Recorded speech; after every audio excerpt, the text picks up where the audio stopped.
Join me in teaching equalization of fractions. There are 3 squares. If we color half of each and write a fraction for them, it will look like this, as you can see. One part of the first fraction is painted. The fraction we write for it is 1/2. Now look at the second figure. Exactly half of it is colored, and I divide each part into 2 equal parts, so the fraction we can write for it is 2/4. Now divide each part of the third figure into 3 equal parts. I divide. You can see that in all 3 squares, half of the figure is painted, and these 3 fractions are equal.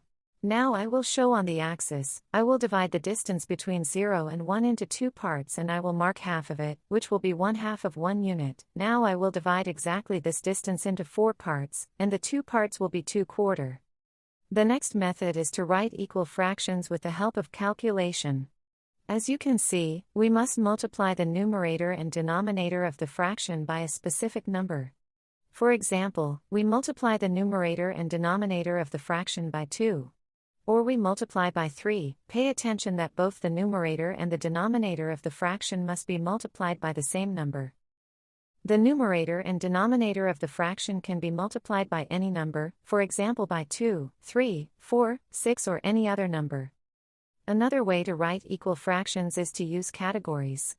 We must divide the appearance into categories of the same size. Thank you for being with me with this lesson. If you like it, subscribe and wait for the next lessons.